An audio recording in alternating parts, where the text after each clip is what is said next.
रजनी अपनी बूढ़ी नानी के साथ एक टूटे फूटे घर में रहती थी। उनका एक दूसरे के अलावा कोई न था। वे दोनों एक दूसरे के साथ खुश रहते थे। रजनी बहुत छोटी थी। उसे पढ़ने का बहुत शौक था, लेकिन मजबूरी के कारण वो नहीं पढ़ पाती थी।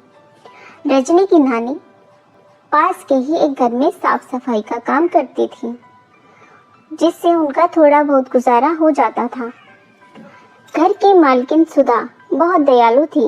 वो उनकी स्थिति बहुत अच्छे से जानती थी, तो वो कभी उनकी खाना देकर मदद कर देती, तो कभी अपने बच्चों के पुराने कपड़े और खिलौने रजनी को दे देती थी, क्योंकि उनके बच्चे भी रजनी की उम्र के थे। सुधा के बच्चे अच्छे स्कूल में पढ़ाई करते थे, लेकिन वे बच्चे बहुत ज्यादा बदतमीज और घमंडी थे। वे अक्सर रजनी को चिढ़ाते थे कि वो हमेशा उनके पुराने कपड़े पहनती है और उसे किसी न किसी काम के बहाने परेशान करते थे। कभी उसे नौकरानी की नातिन कहकर बुलाते, तो कभी उसे और किसी नाम से बुलाते। रजनी को उनकी बातों का बहुत बुरा लगता, लेकिन वो बेचारी क्या ही कर सकती थी, इसलिए चुपचाप उनकी बातें सुनती रहती थी। लेकिन जब वे बच्चे ज्यादा परेशान करते, तो वो गुस्से में उनसे कह भी देती थी, मैं नौकरानी नहीं हूँ। वे बच्चे कहते, अरे नौकरानी नहीं, ये तो उसकी नातिन है। जब रात को वो अपनी नानी के पास सोने जाती, तो उन बच्चों की बातें वो अपनी नानी से कहती, रिंकी पिंकी मुझे क्यों चिढ़ाते हैं, हम गरीब हैं, इसलिए वो हमसे ऐसा व्यवहार करती हैं। कोई बात नहीं बेटा, वो अभी नासमझ है, माफ करने वाला बड़ा होता है, तुम उन्हें माफ कर दो। फिर रजनी नानी से कहती है, नानी तुम मेरा भी नाम स्कूल में लिखवा दो ना, तुम तो जानती हो कि मेरा पढ़ने का कितना मन है, पर तुम हमेशा मना कर देती हो। अरे बेटा, मैं जानती हूँ तुम पढ़ना चाहती हो और मेरा भी मन करता है कि तू खूब पढ़े, रिंकी पिंकी की तरह स्कूल जाए, पर उसके लिए बहुत पैसे चाहिए। स्कूल में नाम लिखाने, कॉपी किताब, स्कूल की वर्दी, जूते और सबसे ज़रूरी बस्ता मैं कहाँ से लाऊंगी इन सब के लिए इतना पैसा? मुझे कुछ नहीं पता, मुझे स्कूल जाना है बस। रजनी वैसे तो बहुत ही शांत और समझदार बच्ची थी, लेकिन ना जाने कैसे वो इतनी जिद कर रही थी। बेचारी नानी ने भी दुखी होकर उससे कहा, ठीक है, मैं कल मालकिन से बात करती हूँ। अगले दिन रजनी की नानी जब काम पर पहुँचती है, तो बड़ी दुखी होकर काम करती है। वो समझ नहीं पा रही थी कि मालकिन से कैसे कहे, लेकिन सुधा ने खुद ही पूछ लिया, अरे कमला अम्मा, आप इतनी परेशान क्यों हैं? क्या कोई बात है? हाँ मालकिन, रजनी आजकल रोज पढ़ने की जिद पकड़कर बैठ जाती है, तो ये तो अच्छी बात है कि उसे स्कूल जाना है। हाँ वो तो ठीक है, पर मैं इतना पैसा कहाँ से लाऊंगी? चाहती तो मैं भी हूँ कि वो पढ़े लिखे। क्या आप मेरी मदद करेंगी किसी छोटे स्कूल में उसका दाखिला कराकर? हाँ क्यों नहीं, कल ही तुम मेरे साथ चलना। अगले दिन सुधा और कमला दोनों रजनी का पास के ही एक स्कूल में दाखिला करा देती हैं। स्कूल से उसे किताबें कॉपी मिल जाते हैं, लेकिन बस्ता तो अब उसे खुद ही खरीदना था। सुधा रजनी से कहती है, रिंकी पिंकी का पुराना बस्ता रखा है, तो रजनी तुम उसे लेकर स्कूल जाया करना। रजनी खुश तो हो जाती है कि उसने स्कूल जाना शुरू कर दिया, लेकिन वो चाहती थी कि स्कूल में सारी चीजें उसे नई नई मिले, नई कॉपी, नई किताबें, नया बस्ता। पर फिर भी वो इस बात से खुश थी कि उसका स्कूल जाना तो शुरू हुआ। अगले दिन जब वो पुराना बस्ता लेकर जाने लगी, तो वो बस्ता रास्ते में ही फट गया। उसकी सारी कॉपी किताबें सड़क पर गिर जाती हैं। रजनी जोर जोर से रोने लगती है। तभी अचानक से कहीं से एक आवाज आती है, रजनी क्या हुआ, तुम क्यों रो रही हो? रजनी जैसे ही ऊपर देखती है तो वहाँ सुंदर सी परी होती है। रजनी उससे पूछती है, आप कौन हो और मेरा नाम कैसे जानती हो? परी कहती है, मैं एक परी हूँ और अच्छे बच्चों की सहायता करती हूँ। मैं जब यहाँ से गुजर रही थी तो तुम्हें रोते देखा, तुम्हारी मदद के लिए तुम्हारे पास आ गई। अब जल्दी बताओ तुम क्यों रो रही हो? रजनी कहती है, हम बहुत गरीब हैं, बड़ी मुश्किलों से मेरी नानी ने मेरा दाखिला स्कूल में कराया। जो बस्ता हमारी मालकिन ने दिया वो फट गया। आज मेरा स्कूल में पहला दिन है और मेरा बस्ता फट चुका है। सारी किताबें रास्ते में बिखर गई हैं। मैं नया बस्ता कहाँ से लाऊंगी? अरे तो तुम चिंता मत करो, ये लो नया बस्ता। ये बस्ता जादुई है, तुम जो चाहो इस बस्ते से निकाल सकती हो। हाँ, पर इसका इस्तेमाल कभी भी गलत काम के लिए मत करना। रजनी अपनी किताबें बस्ते में रखती है और स्कूल चली जाती है।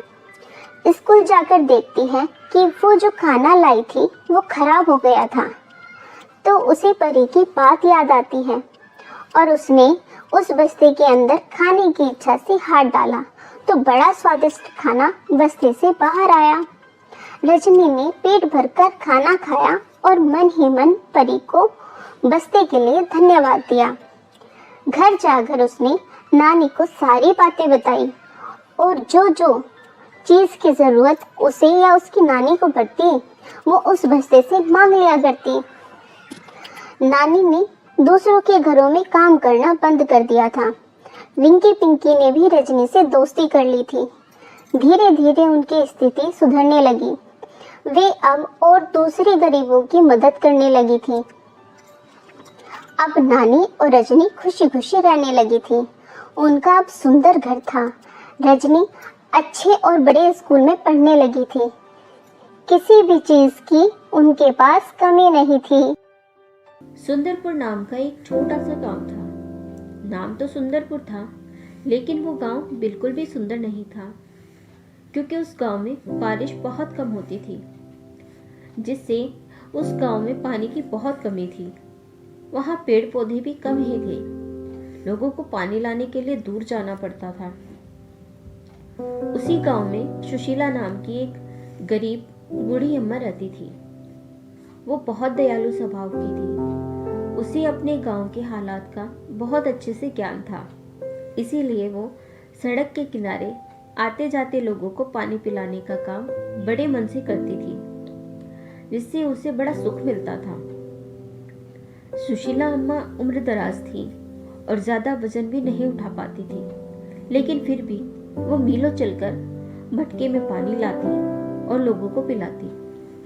इससे उसका बेटा गौतम बड़ा दुखी होता और कहता, अरे माँ, तुम क्यों इतना वजन उठाकर इतनी दूर से पानी लेकर आती हो?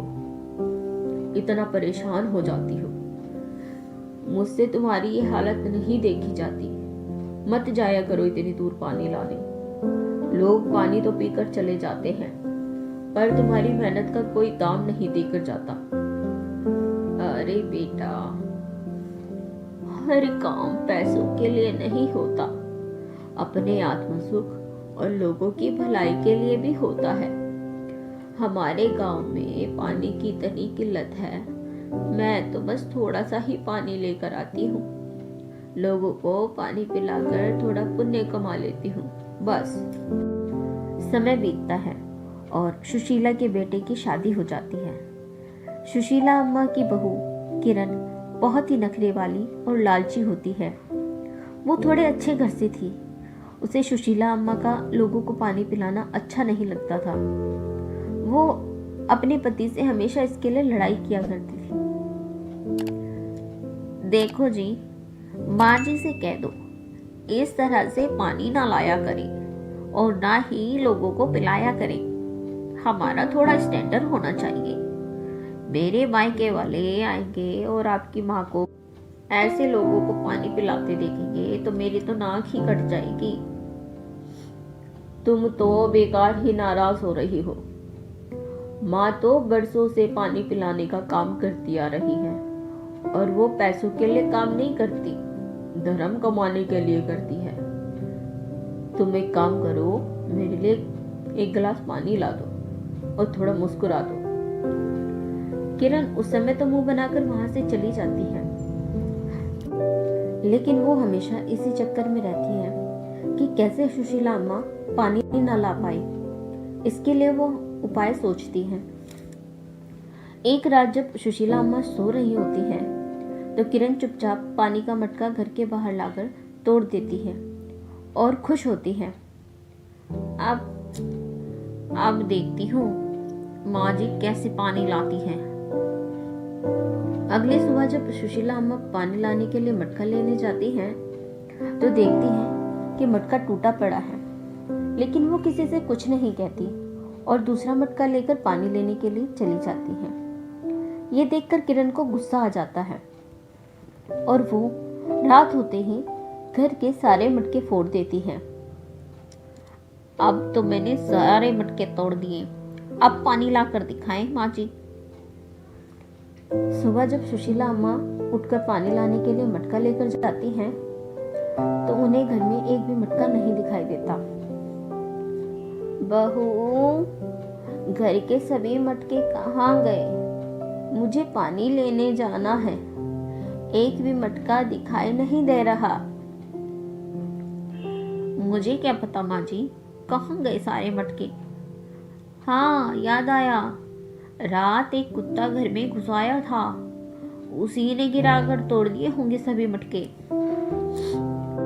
उदास सुशीला अम्मा घर के बाहर आ जाती है और जहां से पानी लेने जाती है वहां जाने लगती है।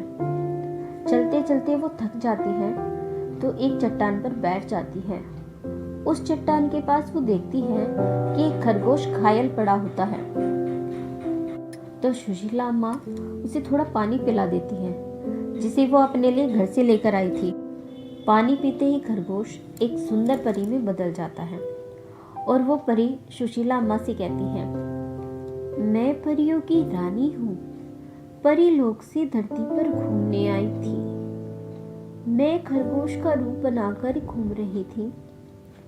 एक बिल्ली ने मेरा पीछा किया, उसने मुझे घायल कर दिया। उससे बचने के लिए मैं यहाँ छुपकर बैठ गई। आपने मुझे पानी पिलाकर नया जीवन दिया है। आपका बहुत बहुत धन्यवाद अम्मा। अम्मा, आप मुझे बड़ी उदास लग रही हो, क्या बात है? आप मुझे बता सकती हो, मैं आपकी मदद जरूर करूंगी। क्या बताऊं परी रानी, हमारे गांव में बारिश कम होती है, जिस वजह से गांव में सूखे और पानी की समस्या बनी रहती है। मैं मीलों चलकर मटके में पानी लाकर लोगों को पिलाती हूँ। मुझे उन्हें पानी पिलाना अच्छा लगता है और थोड़ा पुण्य कमा लेती हूँ। लेकिन कल रात मेरे सभी मटके ना जाने कैसे फूट गए। अब मैं कैसे पानी लाऊंगी, कैसे लोगों को पानी पिलाऊंगी? परी अपने जादू से सारी बात जान जाती है कि सुशीला अम्मा के मटके कैसे फूटे, लेकिन वो सुशीला अम्मा से इस बारे में कुछ नहीं कहती और उन्हें एक चमकदार मटका देकर कहती है, ये लो अम्मा मटका, इससे आप जो चाहे वो मांग सकती हो, और अगर आप मुझे बुलाना चाहो तो इस मटके से कहना, आबरा कटाबरा गीली गीली छू, परी रानी आ जा तो मैं आ जाऊंगी। और हाँ, इसका प्रयोग आप ही कर सकती हो। आपके अलावा अगर कोई इसका इस्तेमाल करेगा तो ये उसे दंड भी देगा। इतना कहकर परी नानी गायब हो जाती है और बूढ़ी अम्मा चमकदार मटका लेकर घर आ जाती है और उससे पानी प्रकट करने को कहती है और वो मटका पानी से पूरा भर जाता है और सुशीला अम्मा सबको खुशी खुशी पानी पिलाती हैं। ये देखकर किरण बुरी तरह से गुस्से में आ जाती है और हैरान भी होती है। हे भगवान, ये माँ जी तो मेरी नाक कटवा कर ही रहेंगी। कल मेरे मायके वाले आने वाले हैं और ये है कि पुण्य कमाने से रुकती नहीं, पर मैंने तो सारे मटके फोड़ दिए थे। ये इतना सुंदर मटका कहाँ से ले आई? देखने पर तो बहुत महंगा लगता है, अभी पूछती हूँ। किरण सुशीला अम्मा के पास जाकर उस चमकदार मटके के बारे में पूछती है। माँ जी, ये मटका तो बहुत सुंदर है। हमारे पास तो इतने पैसे भी नहीं थे कि इतना महंगा और सुंदर मटका खरीद सके। अरे बहू, ये मैंने खरीदा नहीं, मुझे तो ये परी रानी ने दिया है। सुशीला अम्मा किरण को सारी बात बताती है, लेकिन दंड वाली बात बताना भूल जाती है। किरण के मन में मटके को लेकर लालच जाग जाता है और वह मटके से खजाना, सोना, चांदी, हीरे मोती और ना जाने क्या क्या पाने के सपने देखने लगती है। इसके लिए वो मटका चुराने की योजना बनाती है। जब बूढ़ी अम्मा गहरी नींद में सो जाती हैं, तो किरण मटका चुरा लाती है और मटके से कहती है, ए जादुई मटके, मुझे 100 सोने के सिक्के, हीरे के जेवर जल्दी जल्दी दे। किरण के इतना कहते ही उन मटकों से 2 डंडे प्रकट होते हैं और वो किरण को मारना शुरू कर देते हैं। किरण बुरी तरह से चिल्लाने लगती है और रोने लगती है। बचाओ बचाओ, अरे कोई तो बचाओ, ये मेरी सास का मटका तो मुझे मार ही डालेगा। किरण की आवाज सुनकर गौतम और सुशीला अम्मा वहां आ जाते हैं। अरे क्या हुआ तुम्हें और कौन मार रहा है? तुम देख नहीं रहे हो क्या? ये तुम्हारी माँ के जादुई मटके के कारण मेरा ऐसा हाल हुआ है। बचाओ मुझे। माँ, क्या है ये सब और जादुई मटका क्या है? सुशीला अम्मा गौतम को सारी बात बताती है, तो गौतम सब समझ जाता है और किरण से कहता है, ये सब तुम्हारे लालच के कारण हुआ है। तुम्हारे लालच का फल तुम्हें मिल रहा है। ये जादुई मटका मेरी माँ के पुण्य का फल है और तुमने उन्हें गलत समझा और उनके इस पुण्य के फल का गलत फायदा उठाने की कोशिश की है। तुम्हें तो यही सजा मिलनी चाहिए। नहीं बेटा, इसे जितनी सजा मिलनी थी मिल गई, मैंने इसे माफ किया। सुशीला अम्मा मटके से परी के बताए जादुई मंत्र कहती है, आबरा काडाबरा, गिली गिली छू, परी रानी आजा तू। तभी परी रानी प्रकट हो जाती है और सुशीला अम्मा परी से वो डंडे रोकने के लिए कहती है। परी अपने जादू से उन डंडों को रोकती है और बूढ़ी अम्मा और उसके बेटे से किरण की सारी बातें बताती है। अपने बारे में परी के मुंह से सारी बात जानकर किरण को बड़ा पछतावा होता है और वो उन सब से माफी मांगती है। मुझे माफ कर दीजिए, मैं तो हमेशा माँ जी के पानी पिलाने वाले काम से नफरत करती थी। मुझे लगता था इससे हमारी इज्जत खराब होगी। माँ जी, मुझे माफ कर दीजिए, आप बहुत ही नेक दिल हैं। अब से मैं भी आपकी इस काम में मदद करूंगी, आपका हाथ बटाया करूंगी। इसकी कोई जरूरत नहीं तुम्हें, अपनी गलती का पछतावा हो रहा है, इससे बढ़कर कुछ नहीं। अम्मा, मैं आपके गांव में एक तालाब बना देती हूँ ताकि आपके गांव में पानी की समस्या खत्म हो जाए। इतना कहते ही परी एक बड़ा सा तालाब बना देती है जिसका पानी एकदम साफ और स्वच्छ था। सुशीला अम्मा और उनके बेटा बहू परी का धन्यवाद करते हैं और अब वे जादुई मटके से अपनी ज़रूरतों की पूर्ति करते हैं और लोगों की मदद भी करते हैं। किरण भी सुधर गई थी और वो सुशीला अम्मा की खूब सेवा करने लगी थी। जौनपुर नाम के गांव में सीमा और रीमा नाम की 2 बहनें रहती थी। सीमा और रीमा दोनों ही बचपन से बहुत सुंदर थी और दोनों का आपस में बड़ा प्यार था। लेकिन जैसे जैसे दोनों बड़ी होती गईं, वैसे वैसे सीमा के बाल लंबे, घने और सुंदर हो गए, जो उसकी सुंदरता को और बढ़ा रहे थे। लेकिन रीमा के बाल ज्यादा लंबे ना हो पाए। इस कारण अब सब उनकी तुलना करने लगे थे। लेकिन सबसे ज्यादा उनकी माँ उन दोनों की तुलना उनके बालों को लेकर किया करती थी। मेरी बेटी, तेरे बाल कितने सुंदर हो गए हैं। तुम मुझसे रोज नजर उतरवा लिया कर। पता नहीं कितनों की नजर तेरे बालों पर रहती होगी। एक इसके बाल देखो, कितना कुछ कर लिया, फिर भी इसके बाल नहीं बढ़े। अपनी इतनी तारीफें सुन सुनकर सीमा को अपनी सुंदरता और लंबे बालों पर घमंड हो गया था। दोनों बहनों के बीच का प्यार अब घृणा में बदल गया था। सीमा अपनी प्यारी बहन से घृणा करने लगी थी, क्योंकि कॉलेज में सब सीमा की तारीफ किया करते थे और रीमा को चिढ़ाते, जिससे सीमा अपनी बेइज्जती महसूस किया करती थी। रीमा, देख, तुम मेरे साथ मत रहा कर। तेरी वजह से मुझे काफी बेइज्जती महसूस होती है। तेरे साथ तो मैं अपने दोस्तों के साथ भी नहीं खड़ी हो सकती। पता नहीं माँ ने क्यों मेरा नाम तेरे साथ इस कॉलेज में लिखवा दिया। रीमा को हर किसी से उसके बालों को लेकर ताना सुनने मिलता। एक दिन रीमा और सीमा की मौसी आती हैं। वो थोड़ी घमंडी स्वभाव की थी। उसने भी रीमा और सीमा की तुलना करनी शुरू कर दी।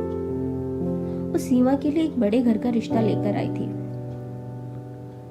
अरे जीजी, आपने रीमा के बालों की ठीक से देखभाल नहीं की, तभी तो ये परकटी रह गई। चलो छोड़ो, उसकी क्या बात करें, अब जो है सो है।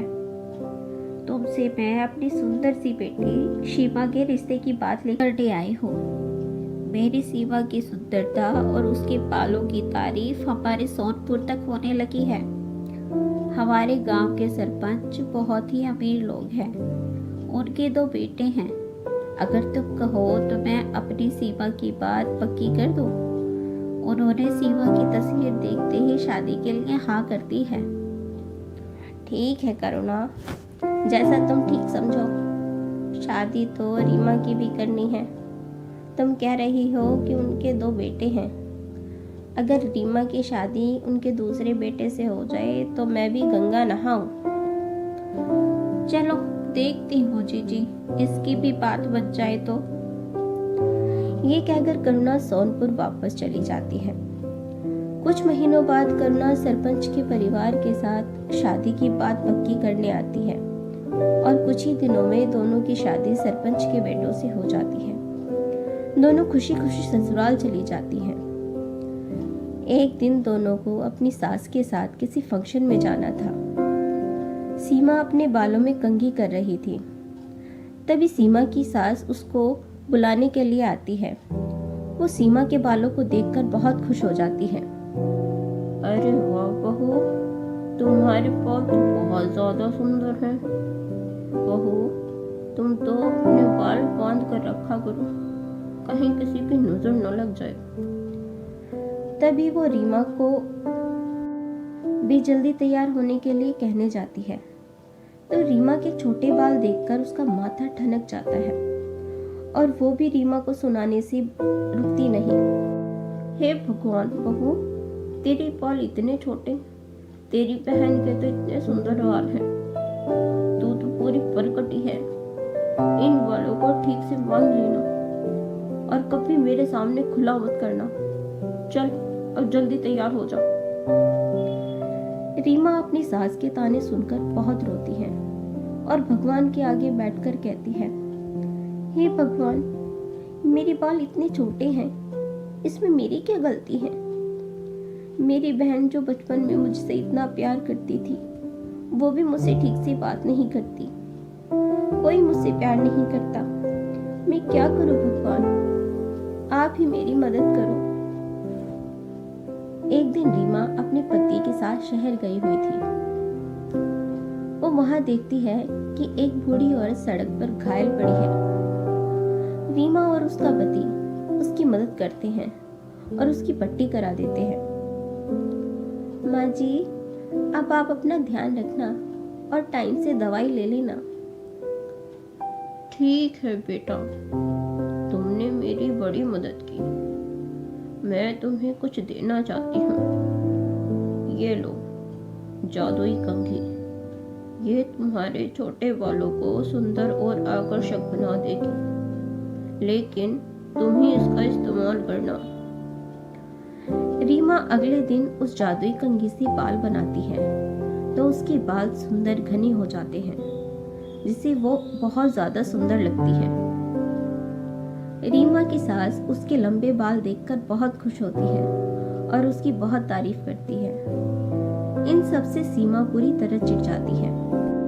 सीमा रीमा के लंबे बालों का राज जान लेती है और उसकी जादुई कंघी चुरा लेती है और उसे अपने बालों में कंघी करती है, लेकिन उसके सभी बाल झड़ जाते हैं। अपने सुंदर बालों को खोकर वो अपनी सास से रीमा की शिकायत करती है। माँ जी, देखो रीमा ने मेरे साथ क्या किया। अपने बाल तो उसने सुंदर कर लिए, लेकिन मेरे सारे बाल झड़ गए। रीमा, क्या किया तूने सीमा के बालों के साथ? रीमा अपनी सास को सारी बात बताती है। इससे सीमा को अपनी गलती का एहसास होता है। ये मैंने क्या किया? रीमा, मेरे सारे बाल तेरी जादुई कंघी की वजह से झड़े हैं। अब तू ही मेरे बाल वापस कर। इसमें मेरी कोई गलती नहीं है सीमा। तूने ही मेरी कंघी मुझसे बिना पूछे इस्तेमाल की है। ये तेरी गलती से हुआ है। लेकिन मैं उन माँ जी के पास जाकर इसका कोई हल निकालती हूँ। रीमा उस बूढ़ी अम्मा को ढूंढने निकल जाती है जिसने उसे कंघी दी थी, और वो मिल भी जाती हैं। माँ जी, मेरी बहन ने गलती से आपकी दी हुई कंघी का इस्तेमाल कर लिया। अब उसके सारे बाल झड़ गए। आप कोई इसका उपाय बता दो ताकि उसके बाल वापस आ जाएं। उसका उपाय है, तेरी बहन के बाल वापस पहले जैसे हो जाएंगे, पर तेरे बाल पहले जैसे छोटे हो जाएंगे। कोई बात नहीं माँ जी, मैं अपनी बहन से बहुत प्यार करती हूँ और मुझसे उसका ये हाल नहीं देखा जा रहा। मुझे मेरे बाल गंवाने का कोई दुख नहीं होगा। पहले उस कंघी से तू अपने बाल बनाना, और फिर तेरी बहन, तो उसके बाल पहले जैसे हो जाएंगे। रीमा घर आकर वैसा ही करती है जैसा बूढ़ी अम्मा ने बताया था। सीमा के बाल वापस पहले जैसे हो जाते हैं और चमत्कार होता है। रीमा के बाल बिल्कुल भी पहले जैसे नहीं छोटे, बल्कि उसके बाल भी सुंदर और लंबे ही रहते हैं। इसमें रीमा हैरान हो जाती है, क्योंकि बूढ़ी माँ जी ने रीमा के बाल पहले जैसे छोटे होने का बोला था। तभी बूढ़ी माँ जी उनके घर आती हैं और उनसे कहती है, मैं तो तेरी परीक्षा ले रही थी। तू सच में अपनी बहन से बहुत प्यार करती है। तू अपनी परीक्षा में सफल रही। इस तरह सीमा रीमा से उसके साथ किए गए बर्ताव के लिए माफ़ी मांगती है और उसके बाद दोनों बहनें ससुराल में खुशी खुशी रहने लगती हैं। काशीपुर गांव में सीता अपनी माँ के साथ रहती थी। सीता बहुत सीधी सादी लड़की थी। बचपन से ही उसके साथ एक समस्या थी कि वो किसी भी काम को अच्छे से नहीं कर पाती थी। उसके सभी दोस्त उसका मजाक बनाते और उसकी इस कमी का फायदा उठाते थे। खेलों में भी वो ज्यादा अच्छी नहीं थी। अरे चीता, तू तो एक गेंद भी नहीं उछाल सकती। और सारे बच्चे उसकी बात सुनकर हंसने लगते हैं। ऐसे ही कई साल बीत जाते हैं। अब सीता बड़ी हो चुकी है, लेकिन वो अभी भी बचपन की तरह ही सीधी और हर काम में पीछे थी। उसकी इस आदत से उसकी माँ को अब उसकी चिंता होने लगी थी। हे भगवान, मेरे बाद इस लड़की का क्या होगा? ये तो कुछ भी काम ठीक से नहीं कर पाती। गांव की और लड़कियों को देखो, सभी अपने कामों में कितनी होशियार हैं। गांव की लड़कियों को छोड़ो, इसी की सहेलियों को देखो, सब कितनी तेज हैं। सारे अपने कामों में निपुण। एक तू ना जाने कब उन जैसी बनेगी। अपनी माँ की ऐसी बातें सुनकर सीता उदास हो जाती है। वो मन ही मन भगवान से कहती है, हे भगवान, तूने मुझे ऐसा क्यों बनाया। और सीता उदास होकर बैठे बैठे सोचने लगती है। उसके पिता का एक बगीचा था जिसमें आम और लीची के पेड़ थे। सीता के पिता के गुजर जाने के बाद उस बगीचे की देखभाल सीता और उसकी माँ किया करते थे। सीता की सहेलियां बड़ी धूर्त थी, जो हमेशा ही सीता को परेशान करने का मौका ढूंढती थी, खासकर तब जब उनके बाग में लीची और आम लगते थे। वे उनके बगीचे में घुसकर आम और लीची तोड़कर ले जाती और सीता को चिढ़ाती। एक दिन सीता की माँ ने सीता को बगीचे से आम और लीची लाने को कहा। अरे सीता, जा बाग से थोड़े आम और लीची ले आ। आज तेरे मामा आएंगे तो थोड़े तेरे मामा के बच्चों के लिए भेज दूंगी। ठीक है माँ। सीता बाग में जाती है तो देखती है कि उसकी सहेलियां पहले से ही बाग में फल लेने आई हुई हैं। अरे सीता, तू क्या लेने आई है, आम या लीची? मैं तो दोनों लेने आई हूँ। माँ ने कहा है कि आम और लीची दोनों ही लाना, मेरे मामा अपने गांव लेकर जाएंगे। तू दोनों कैसे लेकर जाएंगे? तुझसे एक आम पर तो ठीक से निशाना लगता नहीं। इतने सारे आम और लीची कैसे तोड़ कर ले जाएगी? अभी रुक, मैं तोड़ कर दिखाती हूँ कैसे तोड़ते हैं। और उसकी सहेली निशाना बनाकर एक आम तोड़ देती है। इस पर सीता कहती है, मैं भी आम तोड़ सकती हूँ, तुम लोग क्या मुझे ऐसी ही समझते हो? और पत्थर से निशाना साधती है, लेकिन निशाना चूक जाता है। तभी से सभी सहेलियां सीता का मजाक उड़ाती हैं। उनमें से एक मुखिया की बेटी भी होती है। सीता अपनी माँ को सारी बात बताती है और सीता की माँ मुखिया के घर उसकी बेटी की शिकायत लेकर पहुंचती है। तो मुखिया सीता की माँ को ही अपमानित करने लगता है। तू पहले अपनी बेटी को बोल, अपना काम तो वो ठीक से करती नहीं और मेरी बेटी को दोषी बताती है। तेरी बेटी में ही कमी है। सीता की माँ घर आकर सीता पर ही जमींदार का सारा गुस्सा निकाल देती है। सीता को माँ की बातों का बहुत बुरा लगता है और वो दुखी होकर अपने बगीचे के पास वाली नदी के पास जाकर बैठ जाती है। तभी वहाँ एक अनजान बूढ़े दादाजी नदी से पानी पीने के लिए आकर बैठते हैं कि अचानक एक कुत्ता आकर उन पर भौंकने लगता है। तभी सीता ने एक पत्थर लिया और उस कुत्ते को मार भगा दिया। अरे वाह बेटी, तुम्हारा निशाना तो बड़ा पक्का है। एक बार में ही कुत्ते को भगा दिया। तुमने मुझे उस कुत्ते से बचा लिया। धन्यवाद दादाजी, पर मेरा निशाना बिल्कुल भी अच्छा नहीं है। बल्कि मैं तो जो भी काम करती हूँ वही काम ठीक से नहीं कर पाती। पता नहीं आज कैसे निशाना ठीक लग गया। गांव की लड़कियां हमारे बाग से फल तोड़ कर ले जाते हैं और शिकायत करने पर मेरी माँ को भला बुरा बोलते हैं। तुमने मेरी जान बचाई है, इसका फल तो तुम्हें मिलना चाहिए। ये लो पत्थर, इससे तुम्हारा निशाना कभी नहीं चुकेगा। इसे तुम जिस पर चाहो उसी पर जाकर लगेगा। ये पत्थर जादुई है। सीता पत्थर लेकर बगीचे में जाती है और कहती है, सारे आम और लीची गिर जाएं।